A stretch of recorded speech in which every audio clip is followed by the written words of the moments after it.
Kung loyalty o katapatan ang pag-uusapan, wala nang dadaig pa sa tinaguriang tunay na best friend ng tao, ang aso. Kaya naman kung sila'y ating mahalin at tayo na may kanilang pagsilbihan, ganun na lamang, walang kapantay. Ang bakurang ito, nagkalat ang mga gamit. Mag-isa na lang kasing naninirahan dito si Mang Jaime. Sa edad na 61 anyos, hirap na raw siyang patakbuhin pa ang kanyang pamamahay. Mabuti na lang at pagdating sa kanyang munting negosyo, meron siyang katukatulong, si Tyson. Si Tyson ang humihila sa karitong ito na paglalagyan ng mga kukolektahin nilang kaning baboy sa isang ospital dito sa La Union. Mahirapan na ako kasi mabigat yung kanin. Ay 2 timba kung minsan mga nakukuha ko eh. Kaya linalagay ko dyan sa karito niya. Sa ilalim ng tirik na araw, humigit kumulang 1 kilometro ang nilalakad ng mag-amo araw-araw. May mga pagkakataong halos lawit na ang dila ni Tyson sa pagod, pero wala ka pa ring maririnig sa kanyang reklamo. Kaya si Mang Jaime, sinisigurong nakakapagpahinga pa rin sila. Malakas to. Kaya niyang hilain yung bisikletang may laman.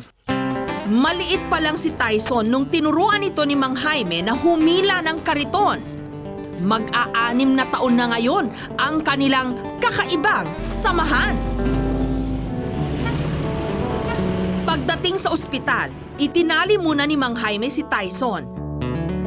Pagkatapos, kinuha niya ang mga naipong tira-tirang pagkain. Sa paggamutang ito, sikat si Tyson. Madalas daw kasi itong magpakitang gilas. Nayakap na. Kiss ko dito. Tyson ang tinatawag namin na wonder aso ni Manong Jaime. Naglalakad dyan nakakariton. Ang mga nakolekta nilang tira-tirang pagkain, ipinakain ni Mang Jaime sa mga alaga niyang baboy. Sinusuklian naman daw niya ang lahat ng paghihirap ni Tyson. Lagi raw niya itong pinapaliguan, pinapakain at nilalambing pa. Madalas din daw niya itong ipasyal. Sana wag mamamatay na yung aso ko. Kasi napamahal sa akin to eh. Maliit pa, parang anak ko na.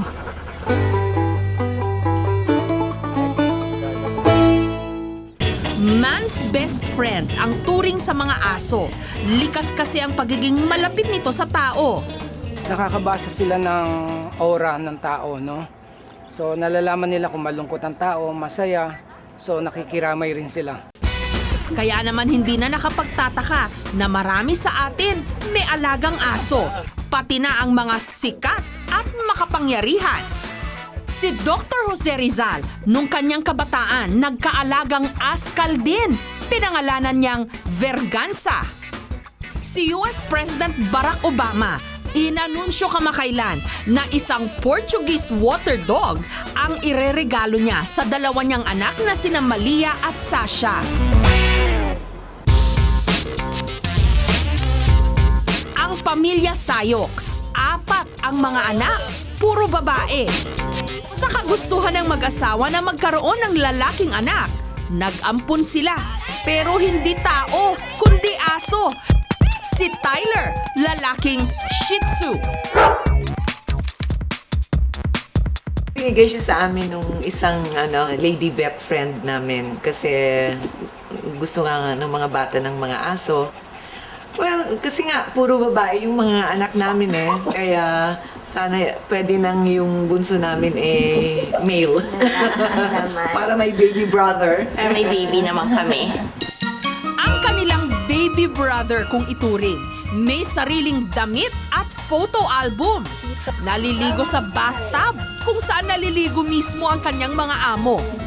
Swerte niya na pinapaliguan siya ng 4 na babae. Isang beses kada linggo. So yun, take turns kami. At kapag nagpapasalon ang magkakapatid, kasama syempre si Tyler, pinapag-groom.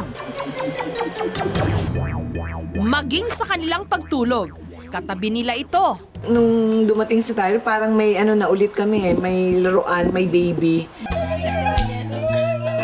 Pamilya na nga kung ituring nila si Tyler at ramdam na ramdam ito ng kanilang alaga. Kapag nasa eskwelahan at opisina nga raw silang lahat, nakatabi si Tyler sa tsinelas ng kanyang mga amo para bang inaantay ang kanilang pag-uwi. At sa kanilang ang pag-uwi, sabik na sabik silang sinasalubong nito. Siyempre touch, na parang, siyempre kung pagod ka, at pagka-uwi mo, biglang yung dog mo parang inaabangan ka na. So parang nawawala yung pagod mo. Oo. Pero minsan na raw nawala si Tyler.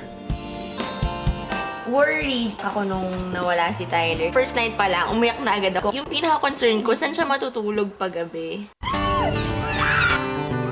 Mabuti na lang at agad nila itong nakita. Ngayon, mas lalo raw nila itong minamahal at inaalagaan. Kapag minahal mo nga raw ang aso, mamahalin ka rin nito ng todo-todo. Kahit buhay nila, kanilang itataya para sa'yo. Marami na ngang insidente na ang aso ang nagsalba sa buhay ng tao. Si PJ, dog trainer. Minsan na raw iniligtas ng kanyang aso na si Rocket, isang Belgian Maltese, ang kanyang buhay.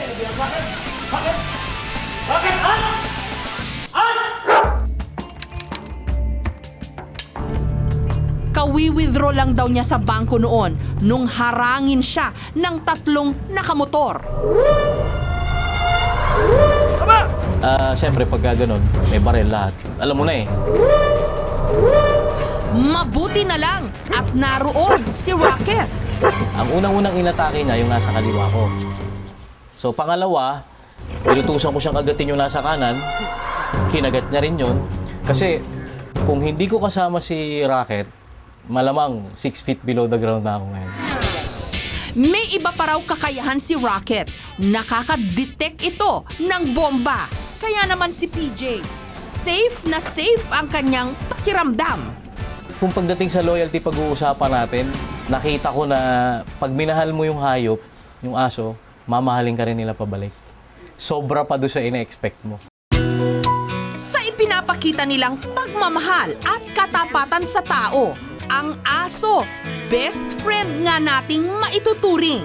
Todo magmahal kahit sino pa ang kanilang amo. Ikaw, sino ang best friend mo?